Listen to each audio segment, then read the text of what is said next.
13 décembre 2022, on en parlait tout à l'heure, Paul Biya plaidait pour la coopération dans le domaine spatial. C'était au forum sur la coopération civile et commerciale entre les États-Unis et l'Afrique dans le domaine spatial, avec cette phrase fétiche: la coopération dans le domaine spatial est un impératif crucial. Aujourd'hui, au regard de la gestion de cette poussée vers l'espace, est-ce que vous vous rendez compte véritablement qu'il y a un manquement quelque part dans la dynamique de ce qui avait été déjà donné par le chef de l'État en plein forum?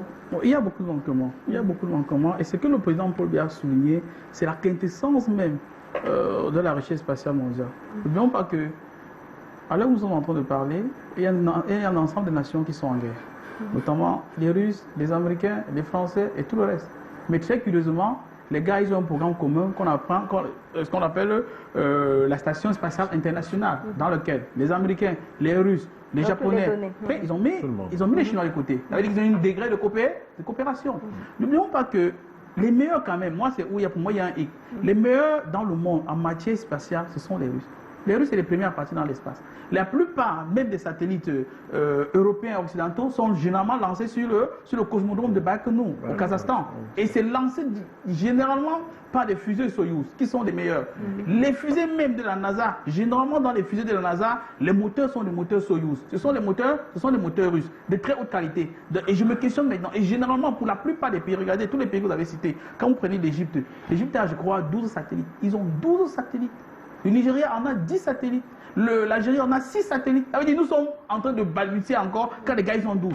Et je vais vous dire que quand vous regardez la plupart de ces programmes, même ici avec les Éthiopiens, la plupart de ces programmes sont soutenus par les Russes parce qu'ils ont une connaissance extrêmement étendue dans le domaine. Et généralement, le coût du travail, quel que soit le programme, avec les Russes est généralement amoindri par rapport aux Américains. Donc, le premier X pour moi, c'est que pourquoi forcément vouloir travailler avec des gars qui sont réputés être les plus chers du monde, mais dans les résultats... Quand on a fait la recherche sur Euroconsulting, on a vu qu'il y a des petits manquements. Ils ne sont pas véritablement à la dimension des personnes qui pourraient, ou bien de cette société qui pourrait travailler sur le domaine spatial. Non, là, il faut établir la différence. C'est ce qui me surprend. En réalité, ça, nous sommes au niveau de l'étude.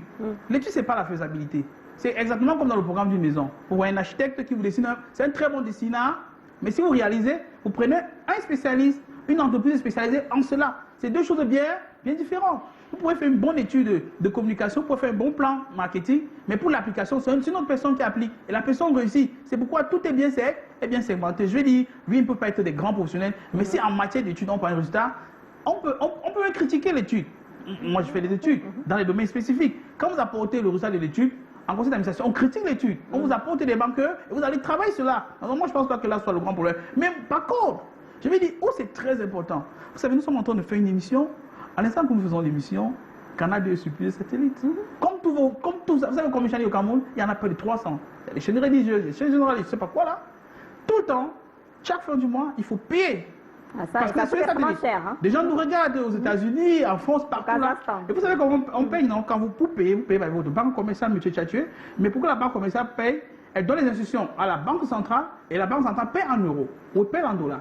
Et quand les devises sortent, on n'a plus l'argent pour acheter les médicaments, on n'a plus l'argent pour acheter le matériel de sécurité. Alors que si on avait notre satellite, on pourrait amoindrir ces coûts-là. Je veux dire, c'est extrêmement important, c'est plus important que ce que vous pensez. Même la radio que vous écoutez là, à la maison de radio internationale, il y a sur satellite généralement. Sur haute fréquence, c'est sur satellite. On paye la montée sur satellite. Exact. Vous avez les téléphones, je vais vous dire que vous savez, les téléphones, je sais parfois les grands téléphones, les téléphones satellitaires, il n'y a parfois pas de couverture réseau. Mais pour qu'on puisse travailler avec des gars qui sont en bourse, il faut avoir une couverture satellitaire. Mais pour que j'utilise ça, il faut payer le satellite. Alors que si nous en avons, je ne paierai pas. Et même si je paye, ça reste dans les caisses de l'État du Cameroun. Et maintenant, sur l'aspect, moi je pense, sur l'aspect des coûts, très sincèrement, 3 millions de dollars, c'est de la broutille en matière de recherche spatiale. C'est de la broutille. 2 milliards, c'est rien. C'est même pas des pipis du chat, comme on dit. Il faut de l'argent de manière sérieuse. Mais il faut qu'on se pose la question, comme j'ai dit un peu plus haut, où trouver de l'argent. Les Camerounais ont l'argent, même si l'État du Cameroun n'a pas d'argent. Et s'il y a des hommes d'affaires, en fait, c'est le but de l'étude. Moi, je connais un peu Euroconsulting. Je fais une analyse froide et sèche. Je veux dire, est-ce qu'il y a une possibilité? C'est même le but de l'étude. Est-ce que ça vaut la peine de se lancer là? Si on se Mais ça lance piétine depuis 2019, Justement. on revient, on a dépensé avec 25 experts des différents départements ministériels avec des milliards qui ont été gaspillés. Aujourd'hui, on revient encore avec plus de 2 milliards qu'il faut donner à cet espace-là pour refaire encore des études. Du coup, c'est de l'argent qu'on bousille. Justement, Et puis, c'est triste de le dire, mais croyez-moi, dans tout projet sérieux, si vous ne faites pas une étude, vous passez à côté. Mieux vaut dépenser 2 milliards. chaque année. Non, pas chaque année. Mieux vaut dépenser 2 milliards et perdre les 2 milliards que dépenser 300 milliards. On en a vu ici. Hein. Il y a une tonne de projets, et c'est même là le problème de nos projets. C'est qu'on engage une tonne de projets sans faire des études. Vous faites un projet, on vous dit non, là-bas il y aura un chemin de fer, on ne peut pas faire quelque chose là. Non, là-bas c'est trop sablonneux, on ne peut rien faire là, etc. etc. Il y a plein de trucs.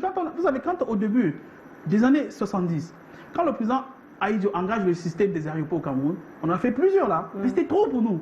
C'est-à-dire vous faites à Douala, vous faites à Yaoundé, vous faites partout. Pour un pays qui vient à peine indépendant, on n'a pas besoin de trop d'aéroports. Puisque quand vous avez beaucoup d'aéroports, après il faut entretenir. Ça fait partie de la dynamique, des grandes opportunités qu'on vous présente tout le temps. Mais sauf que, est-ce qu'il y a des chances pour un tel projet de réussir au Cameroun quand on sait qu'on est miné par des malversations financières, la corruption? Demain, on va vous dire par exemple même que c'est plus de 2 milliards. On ne sait pas dans quelle caisse ça s'est passé. Quelles sont les chances d'un tel projet de réussir véritablement au Cameroun? Parce que ça piétine depuis 2019, 2015, on en parle, on est en 2023, on reparle encore des études. Pourtant ailleurs, justement, quand on en parlait ici, les gars ont déjà lancé leurs satellites et ça participe au développement de leur pays.